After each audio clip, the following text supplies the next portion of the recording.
Gemara. Tanu Rabbanan. Oitrois Melachim Lamelech. If Klal Yisrael has a war and they capture the royal oitzer, crown jewels, and the other royal items, the king gets them exclusively. Vishar, Biza, Shabajin, and any other spoils of war, Mechzel Lamelech Mechzelam. Half goes to the king and half goes to the nation. I understand why the crown jewels go to the king. That's expected. Elashar Biza. Shabajin, why by the rest of the spoils do we say Mechzel Melech Mechzelam? Minol, and where do you know to come? Because the pasuk says, going on to Chafal from Aleph, Vayimshechu Hashem, they were Moshech Shloima Melech Hashem Lenogid as the leader, L'Tzadak HaKoyin, and they also were Moshech Tzadak HaKoyin. So we're comparing the leadership of the Kohen Gadol to the leadership of Shloima Melech. Magish Nogid L'Tzadik, Ma Tzadik Mech Tzaloy Mech Tzalachim. Half of the lechem upon him the Kohen Gadol is entitled to, and the other half goes to the rest of the Kehanim. Af Nogid Mech Tzaloy Mech Tzalachim. So too by the Nogid he gets half. The Tzadik Ufei Minolon. How do you know that the Kohen gets half of the lechem upon him? The Tanya Rebbe Omer, V'oisha la'aron u'levanav, this pasuk is about a lechem upon him, mech la'aron u'mech levanav. Zok the Heilige Mishnah, lo yarba lo noshim. A melech may not have many wives, ela shmoina esrei, only 18. Rebbe Omer, marbahu loy, you'll not have more, u'levat shelo yehu mesiris esliboy, as long as they're not going to lead his heart astray. And there's a shaila in the Rishonim, if Rabbi Yehuda is explaining the Tanakama, or if Rabbi Yehuda is arguing on the Tanakama. The Tanakama never says never allows more than 18, and Rabbi Yehuda does allow more than 18 if they're not Mishra Sliboy, or if Rabbi Yehuda is just explaining the Tanakama. Rabbi Shimon Aimer, afilu achas, even a one bad woman, who Mishra Sliboy, hareze lo yisa'ena, he's not allowed to marry her. Imkain. So what's this limit of 18? Even wonderful women, erliche women like Abigail, even such women, he shouldn't have more than 18 wives. Zok to Gemara. Remember, the Rabbi Yehuda Dorish time of the Torah. Rabbi Yehuda obviously is being Dorish. The reason for the pasuk is because they're going to be Meser his heart, and if he's Darish time of the Quran and says if they're not Meser his heart, then they can have more than 18 wives. Rab Shimon loy Darish time of the Quran, and therefore 18 is a hard limit, and if it's a bad woman, even less you can't have. But the problem is all over Shas we know it's Rab Shimon who is Darish time of the Quran. The time we learned Almana Ben Ashira Ein Mimashkin Inaisa. You don't take a mashkin from her if she's a loiva. Shenemar loy sach boil beged almana. The Torah says you're not allowed to take a beged of an almana as a mashkin. Divrei Rabbi Yehuda. Rabbi Yehuda is never allowed. Shimon Aimer, it depends because we're Dashinin time of the Kra. Ashira mashkin naisa. We do take from her. Why? Because she doesn't need it back at night because she has other clothing. Ania ein mashkin naisa. And therefore, about the chayav lahachshalah, you have to give it back to her. About the Messiah shem rabbi shchayin yisel, and it's going to make her a bad reputation. And the Gemara explains. So I mean, my kamar, what does Reb Shimon mean to say? Hachi kamar. If you're going to take away her night begadim during the day, then in the evening you're going to have to bring those night begadim back to her and then pick them up by day. So now this woman has a man always knocking at her door. And if there's always a man knocking at this woman's door, you're going to make her a bad reputation. So what do you see from here? Alma Rabbi Yehuda Darish time of the Kra. Rabbi Yehuda is not Darish time of the Kra, and it's Rabbi Shimon who's Darish time of the Kra, which is the opposite of our Mishnah over here. Zok Gemara Alma Rabbi Yehuda Lo Darish time of the Kra. Really, Rabbi Yehuda is not Darish time of the Kra. The shiny hacha, the reason why Lo Yarba Lo Noshim is different than Mefarish time of the Kra. The term of Mefarish says it's because of Lo Yosy Lo Vavai. We're not darshing the time of the Kra. The Torah is telling us. And that's why here you darish time of the Kra. But Rabbi Shimon says the default anyway we would darish time of the Kra. Rabbi Shimon Amalach Michti Ba'alma Dashinin time of the Kra. So therefore we don't need the Torah to tell you Uvavat Shel Yosel Vavai. So Uvavat Shel Yosel Vavai or Shel Yosel Vavai is an extra word. Amina, and I would already know. Besides, without the Torah Talmud lo yosher levavoi, matam lo yarben hoshim is mishum the lo yosher. So therefore, lo yosher lamali. Why do I need the Torah to speak out lo yosher? It teaches us that hafilu achas umasiras liboy harezu lo yisen. Zok Gemara elamani mekayim lo yarbe. So where is there an up? If even one is not allowed, if she's bad, so where is there a limit on even good wives? Even on a good wife, it's limited to 18. Zok Gemara hani shmonesh minolam. The Mishnah picked the number of 18, but all the Torah says is lo yarbe. The Torah does not say. The Torah does not say what the issue is, what the amount is. So what is pshat? Hanish v'nesh minolam. Tichsiv, it says vayoyeldu leDavid banim bechevron. His 6 wives gave birth to children, to sons in Chevron. Vahi bechayra, his bechayra was Amnon la'achinoyim ha'Yisraelis. That was from his wife Achinoyim ha'Yisraelis.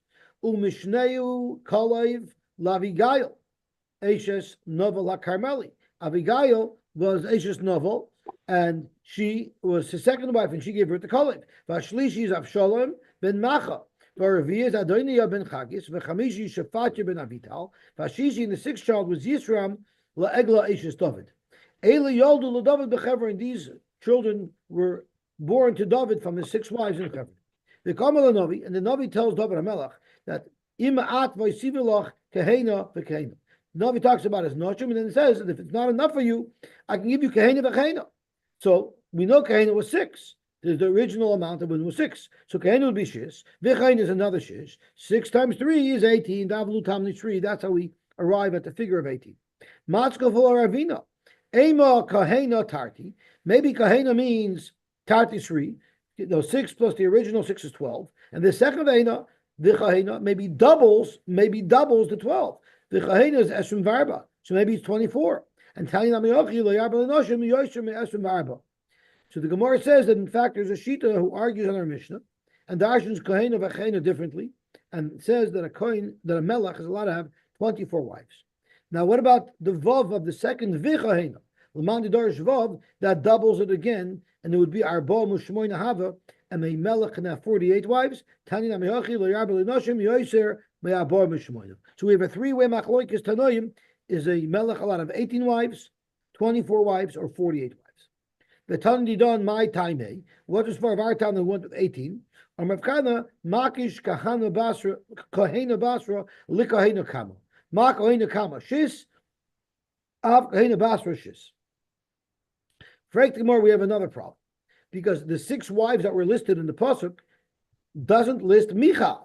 Well, having Michal. What about Michal? Omarav Egla Zu Michal. The wife who was Egla, who gave birth to Yisrael, that was Michal's name. It was her nickname Egla. She was dear to him like an Egla. Egla, calling your wife, I don't think you should try this at home, to call your wife a calf or a cow, but in those days it was a term of endearment. The Chenu Omer, you find that Shimshon referred to his wife as an Egla, Lule Charashta Baglosi. Frank the Gemara, so that means if Egla was Michal, that means she had a son Yisrael. Frank the Gemara, Miyav Mechal Bani, did Mechal have children? We learned, Ad Yoy Moisa, she had no children until the day she died. Omar Bchista, Ad Yoy Moisa, Lohoyola, but Ad Vlad Bechlal, B'Yoy Moisa Havala. The day she died, she gave birth to a son. Frank the Gemara, that doesn't make sense. Mechti. Where do they have these children? In Chevron, the Pasuk says. The Ilu Ma'aseh the Michal happened later, happened in Yerushalayim Hava. Why did Michal have this oynish that she had no children? Because when Michal Vashal Nishkava Ba'at HaChaloin, she looked out the window when David was dancing in front of the Oren. She felt it was bezoin, meaning she didn't have the highest appreciation for the Oren as she should have, and from there she got an oynish that she wouldn't have children. She got her prize, she got her oynish on the spot that she wouldn't have any more children ever again. So you can't say she had children the last day of her life, because from that day on she never had children. This Yisrael that was born to Michal happened before this story where she was nenash, that she wouldn't have any more children. Only after that Maisa, loy hoyala. How can you say David only had those 6 wives? It says Vayigach David oid pilakshim v'noshim b'Yerushalayim. So it seems like he had many more wives. So he was able to have more wives up until 18. Zog the Gemara, the pasuk says that David took pilakshim and noshim. So my pilakshim, my noshim, and my pilakshim. Umar Vido Marab, noshim is b'ksuba u'b'kedushin, pilakshim is b'loy ksuba b'loy kedushin. And there's a little bit of an inconsistency in the Rambam that they ask on him, because the Rambam says that a kedesha, a zoina, is someone who there's no kedushin and there's no ksuba, and he says that you're not a pilegesh is someone who has kedushin without a ksuba, but the Gemara here says ksuba, no kedushin, no ksuba, and the Rambam says so by Hilchos Malachim that a pilegesh is no ksuba, no kedushin. So there are those who learn the Rambam that there's 2 halachas. A melech is allowed to have a pilegesh below ksuba, below kedushin, and a regular person is only allowed to have a pilegesh without a ksuba, but with kedushin. Amar b'dom Rav. Rabbi Yehuda said in the name of Rav, Arba meis yeladim hayu loy leDavid. David had 400 children. V'chulan b'nei Yifas hayu. They were all children of Yifas Toyer. Umegadlei buluriyos hayu, and they had big troops. V'chulan yoshvos b'kroinoi shalzav. They all sat in golden chariots. Umahalchin baroshe gaisus hayu, and they were the leaders of the armies. They were the tough guys who led out the armies to fight. So there's a couple of interesting points we have to point out over here. First of all, how could David have had 400 b'nei Yifas Toyer? He only had 18 wars, and you're only allowed to take 1 Yifas Toyer per war. So Rabbi Reuven Margolius has an interesting shtickle. He shows many places in Shas that Arba Meis was a mistake. What it said tough with a little apostrophe in earlier prints, and it was assumed that tough means 400, but really tough could mean Tisha Yeladim.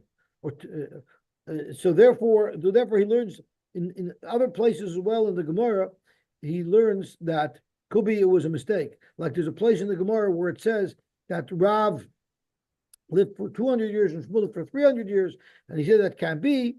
And he says maybe it just means when it says Rav lived for 200 years, maybe it just means he left because it says Reish. Maybe it just means Rav lived until he was 80 years old. Maybe there's so maybe there was certain mistakes in the print, but he says the mistakes come from the word that was written in short form that was misunderstood. Okay. Zog to Gemara weiter. The Amar Rabbi Yehuda, like Shmoinim, could have been Shin with a little apostrophe, and in Shin could have been translated later into 300. The Amar and 400 years could have been written with a tough and an apostrophe, but it really meant Tishim, 90 years. So really, Rav and Shmuel lived 80 and 90 years, not 300 and 400. Rabbi Yehuda Amar Rav. Tamar Bas Yifas Toyer. Tamar, who we was under the impression was David's daughter, who was violated by Amnon, she was the daughter of Yifas Toyer. Shenemer ba'ater daber na alamelach kiloyim nechem mimeka. She said, "Don't violate me. Marry me properly, and Avada, our father David, will let you marry me." The problem is you're not allowed to marry your sister, so it must be that she was a Bas Yifas Toyer, and she was conceived while her mother was still a goita, and therefore she's allowed to marry Amnon. If this was a regular marriage to Tamar's mother, David wouldn't let Amnon marry his sister. So you have to learn that he was boil her before she became a Geyeris, before the whole process of bringing in a Yifas Toyer for 4 scares. That's a big problem because it's a big challenge to Rishonim. Rashi says, Tosfos quotes, Rashi in Kedushin says that to the contrary, you weren't allowed to do anything to this woman in the battlefield. Only after the whole process were you able to have relations with her, which means it would be impossible for a Bas Yifas Toyer to be non-Jewish. So Tosfos says if either you have to learn that in fact the Yifas Toyer is mutter right away in the battlefield before the Geras, before the whole process, A, or B, maybe when it says that Tamar was a Bas Yifas Toyer, maybe it means when this Yifas Toyer came into the battlefield, she was already pregnant from a goy, and this wasn't even David's daughter. Ula Amnon Reya. Amnon had a friend. He had a friend. He was a very bad friend. Ushmoya Nodov ben Shima Achi David. Ish Chacham. Amar Rabbi Yehuda Amarav. Ish Chacham Risha. He was smart for evil. He was a bad person. But Yarmin, he said, why do you look so down? Let me give you an answer how you could corner Tamar into having relations with you. Make believe that you're sick and ask for her to nurse you back to health, and she'll be serving you. You'll have plenty of time where you're there with her alone, and that will be a perfect time for you to violate her. And become sick. She should nurse you back. It says, she took the batter, and she poured it for him. And the Gemara tells us she made him delicious fried food. And she served him. And being that she was serving him, she was his nurse, so to speak, he violated her. After he violated her, the pasuk says, "Vayisna Amnon he hated her. The Baalei Moshe say, if there's nothing that he likes about her other than just to satisfy his lust, once he satisfies his lust, he's disgusted with her and he wants nothing to do with her. But the Gemara asks, my time, why was he so angry with her? Why did he hate her? Rabbi Yitzchak, Nima Nikshuraloi, one of her hairs got caught up in his aver, but also Krishavcha that mutilated him. Frank the Gemara, or my avda. If it happened, why is he angry at her? She didn't do anything. She purposely arranged it over there, that he should get mutilated. Frank the Gemara, Eini, Vadarish Rava Maidichsiva Yatzalach, Shem Bagoyim Beyafyev. Jewish girls don't have hair there, meaning they cut them off. They shave there, so they don't have that. So how could that have happened? Shiny Tamar, the Bas Yifas Toyer Hava, and she didn't shave.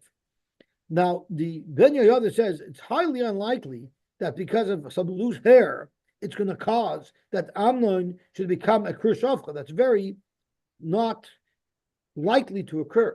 So he explained something very fascinating. He said that women who are not in relationships, who are not supposed to have any intimacy, they would use some type of hairspray down there that would make their hairs point like the quill of a porcupine. So if somebody tried to have relations with them, it would be painful because they would be pricked by the hairs and it would be very uncomfortable. What she did one further. She twisted multiple hairs together and used this special hairspray. So now they weren't just like little prickles, they were actually like knives. And when he tried to have relations with her, it literally chopped up his aver and it damaged him and hurt him very badly. So she did it purposely because she wanted to teach him a lesson. But Tikach Tamar, Ephrael Rosha, she put ash on her head. She was misabel about what happened to her. And she took off the pasim alakara. That time, due to this horrible pirza, Geder Gadol Gadra Tamar Bashasha, they made a huge gzeira at that time. Amru, they said, if even a royal child can be violated this way, see how vulnerable they are. If Tamar was a tznua, suffered this fate,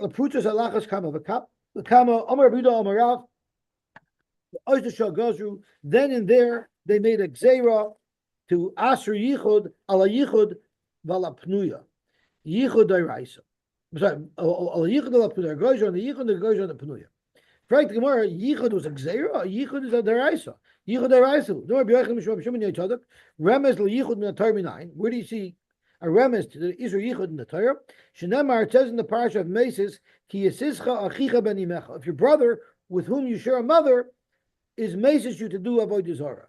Frank Gemara, your brother who you share a father with can also do that. Ben aim meses ben av ain meses. Who are you most likely to live with a brother with whom you share a mother because you both live by your mother? Because you're allowed to be miyachad with your mother. Ben the only iser erva that a man could be miyachad with is his mother. Im kol arai shabbatar. You're not allowed to have yichud with any rice except for the mother. So if yichud is deraisa, so what are we talking about? This new gzera. Ala ima gozru al yichud the pnuya. Then they made a gzera that you're not even allowed to have yichud with a pnuya. Zokt gemar vayter vadoniya ben chagis misnase lemer on the emloch. He wanted to be the king. Amar bidam Arab Malamed teaches us that he wanted to wear the royal crown, but he couldn't. He couldn't put up the royal crown. Rashi says something fascinating, that the royal crown had a bar that went across it inside. So if you put it on your head, it wouldn't sit because there was a bar there. And all of the people of Malchus David had a groove in the top of their head. So even though there was a bar there, it sat down. That groove was able to accommodate the bar that went across the crown. But unless your head was built that way, you wouldn't possibly be able to wear the crown. So instead, he made runners and chariots. The chamishim ish rotzim lefonav, and 60 and 50 runners ran in front of him. What's the big deal about having 500 men running in front of him? They weren't regular men. They were like supermen. First of all, they didn't have spleens, which makes them be able to have much more stamina. And they didn't have skin on the bottom of their feet. The bottom of their feet were hard soles. They were built differently, so they could run on any type of terrain. They could run on thorns. They were like supermen. That's who he had running in front of him. A king's not allowed to have too many horses. Only enough that could service his entourage. The chesed is of he shouldn't have too much money. Just to have enough to be able to accommodate and pay his staff. He has to write a special sefer Torah for him. When he goes to Milchama, he goes with it, he takes it with him. Nichnas hu machnis imay. When he comes back from Milchama, it comes with him. Yosy v'din. When he sits v'din, he imay. Mesev, he connected. If he's sitting down, this connected him. Shnemer v'isa imay v'kar b'kol mechayel. Of course, the Rishonim asked, what do you mean Yosy v'din? Did we not say a king is not Yosy v'din? So the Rishonim tell us that if he has to paskin on something internal in his household, that's what it means.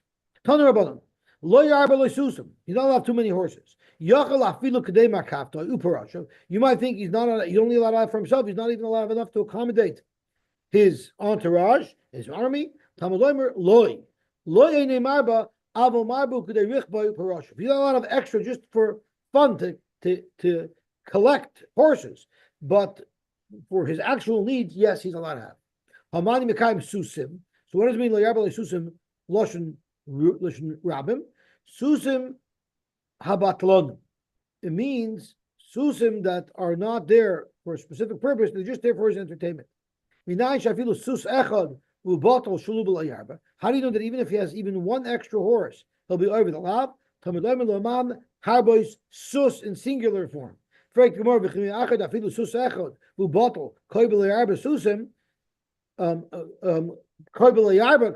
Since we already know that if even if one extra sus you're over, susim lamaloi, why did it say liyarbaloi susim? For every horse that he has extra, you don't say once he has an extra horse, it's one big lav. Every horse that he has is another of being over a lav. Tam the cause of Rechman Eloi. It says liyarbaloi susim. Halavaki havamina afilu k'dei rich boy uparashav namiloi. If it would have said layarba susim, not layarba loy susim, you would think that he's not even allowed to have enough for his army.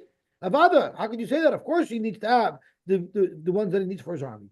So the chiddush is that you don't have to have exactly enough. You could even have a little bit extra because sometimes a normal army needs to have some backup. The chesed is of lo yarbaloi ela kadei litein aspanya. Taner Rabbanan. The chesed is of lo yarbaloi. He's not allowed to have too much chesed is of. You might think he can't even have money to pay his staff. For himself, for his own personal gain, he's not allowed to have. But Avada, he's allowed to have for what the kingdom needs of a marbu kedelita in Espana. You're going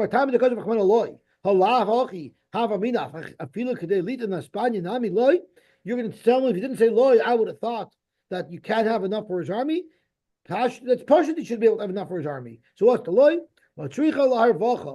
He doesn't have to have exactly what he needs. There's a lot of a little extra. Everyone needs a little surplus to deal with unintended expenses, unexpected expenses. Now that we said by Layarba loy susim It's a drasha. Le'arba loy kesav azov. It's a drasha to tell us that he needs extra. What about le'arba loy nashim? What do you learn from there? My derashta, bay. Loy, a king's not allowed to have more than 18 wives, but any person is allowed to have more than 18 wives. Rabbi Yehuda Rami, Rabbi Yehuda Astira. Ksiv it says Vayi l'shloima arboim elef orvois susum lemerkavto. He had 40,000 rows of horses for his army. Uksiv Vayi l'shloima arbos alofim orvois susum. He had 4,000 rows. Is it 4,000 or is it 40,000? Haketzad im arboim elef it's tabloy soyu. If he had 40,000 stables, so the 40,000 is referring to stables, then each stable had 4,000 rows of horses. If you only had 4,000 stables, then so what's 4,000 times 40,000? Because that will tell us total rows, not total horses. But 4,000 times 40,000, let's see if my calculator can calculate it. 160 million rows of horses.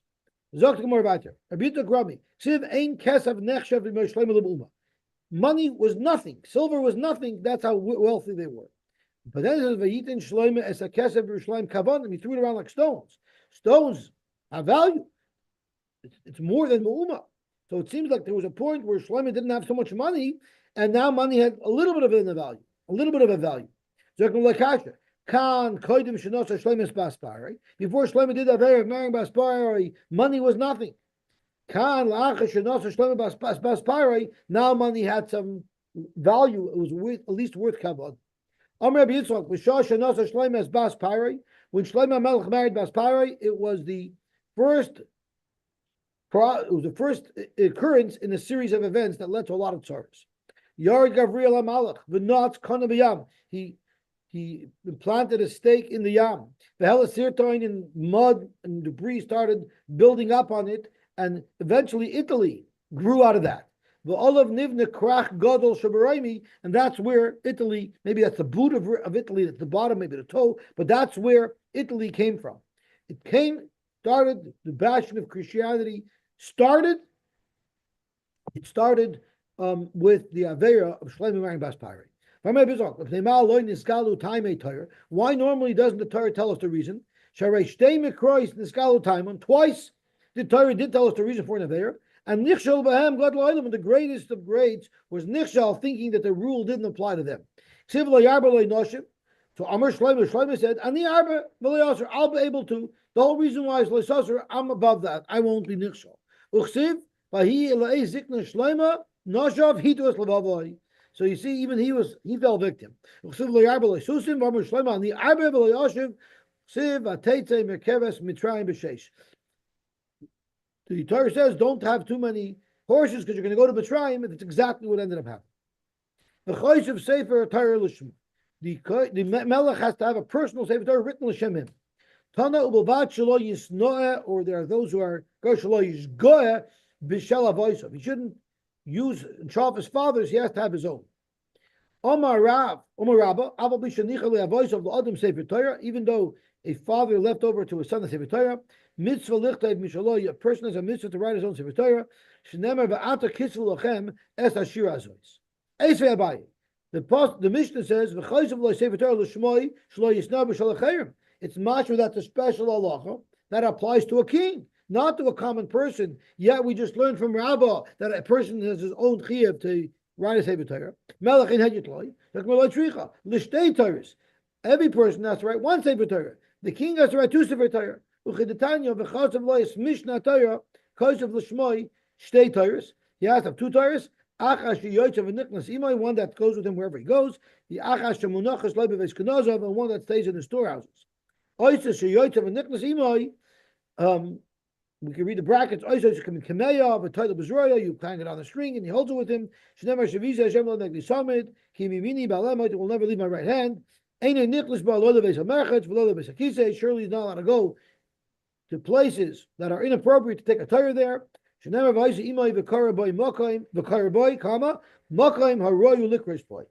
do you learn to say the Torah? In a place where it's appropriate.